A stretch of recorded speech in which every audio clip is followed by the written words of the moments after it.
Está no ar, Sementes da Graça, compartilhando a graça de Deus.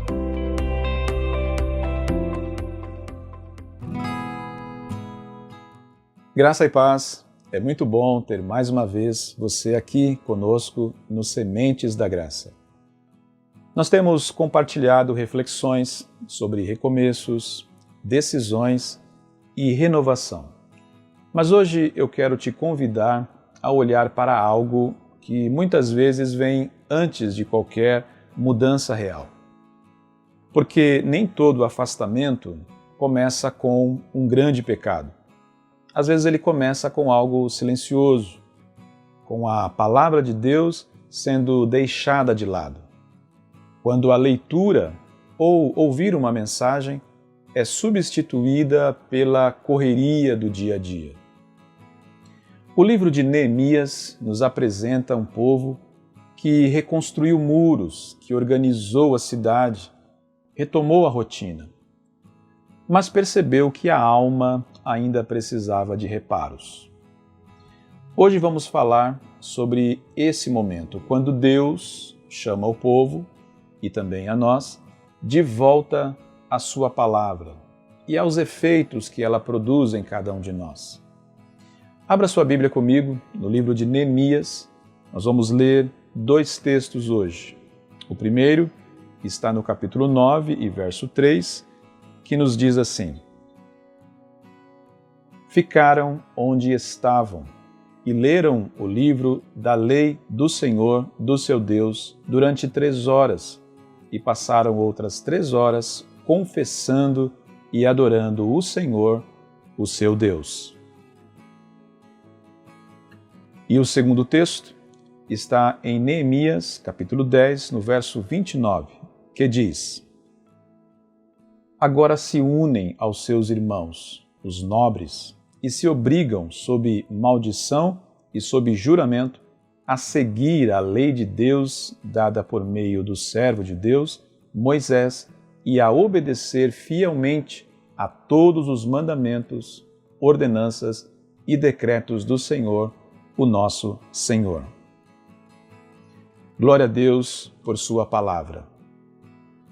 Esse episódio acontece depois de algo muito importante. Os muros de Jerusalém estavam prontos. Externamente, tudo parecia resolvido. Mas, espiritualmente, o povo percebeu que ainda havia uma distância. Então, algo simples, mas profundo, acontece. A palavra de Deus é aberta. O texto diz que eles passaram horas ouvindo a lei. 3 horas ouvindo e mais 3 horas confessando e adorando. Olha que interessante. Não há espetáculo, não há pressa, não há distração. Enquanto a palavra é lida, o povo começa a se enxergar com mais clareza. Eles lembram quem Deus é, lembram o que Deus fez e percebem quanto se afastaram ao longo da história. Neemias 9 é, na prática, uma longa oração de memória e arrependimento. Eles não culpam a Deus, eles reconhecem e dizem que o Senhor foi fiel, nós é que nos desviamos. Só depois disso é que vem o compromisso do capítulo 10. Só depois de ouvir a palavra é que o povo se compromete. E aqui existe uma diferença importante que precisamos entender. Prometer é falar do futuro, do amanhã. Comprometer é entregar o hoje. O compromisso do povo não foi apenas uma ideia bonita sobre o futuro, foi uma decisão prática no presente. A vida começou a ser reorganizada ali, naquele bendito momento. E isso nos ensina que mudanças duradouras não nascem de uma emoção, mas da transformação da consciência. Quando olhamos para esse cenário à luz do Evangelho, algo fica muito claro. O povo ouve a lei, mas nós sabemos que ninguém consegue cumprir a lei plenamente. E é aqui que Cristo aparece como o verdadeiro mediador da aliança. Jesus não apenas chama o povo a obedecer, mas ele vive a obediência que nós não conseguimos viver. Na cruz, Cristo assumiu a nossa culpa, a nossa negligência, a nossa incapacidade espiritual. Por isso hoje, o caminho de volta não começa com um juramento escrito, começa com arrependimento e fé. O Senhor Jesus não apenas nos chama de volta, Ele mesmo abre para nós o caminho de volta.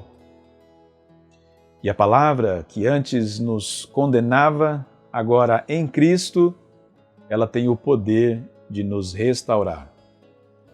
Talvez a pergunta mais honesta desse texto seja esta: o que tem moldado nossas decisões no dia a dia?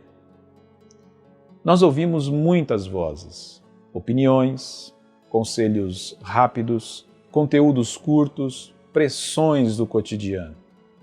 Mas ouvir Deus exige tempo, exige solitude, exige silêncio, exige disposição. O povo ficou horas em pé ouvindo a palavra. Nós hoje, às vezes, temos dificuldade de parar alguns minutos. Não necessariamente porque não amamos a Deus, mas porque temos nos ocupado demais.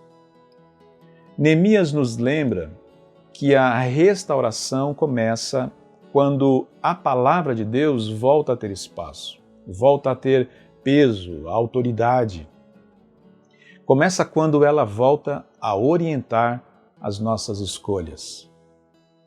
Nem sempre o Senhor pede algo novo, às vezes Ele apenas nos chama a voltar para ouvi-lo. É assim que começa o reparo da alma. Eu encerro deixando essa verdade com você. Não há restauração verdadeira, nem avivamento que seja duradouro, sem que a palavra de Deus reassuma o lugar central que sempre lhe pertenceu. Que nesse novo tempo, o Senhor Jesus nos dê ouvidos atentos e um coração sensível à sua voz. O que vem antes da mudança não é prometer, é se comprometer. Que o Senhor abençoe sua vida de uma forma toda especial e que, em nome de Cristo Jesus, você tenha muitas sementes para compartilhar. Se não é inscrito, junte-se a nós. Não esqueça de curtir, comentar e ativar as notificações. E lembre-se sempre, compartilhe a graça. Até a nossa próxima semente.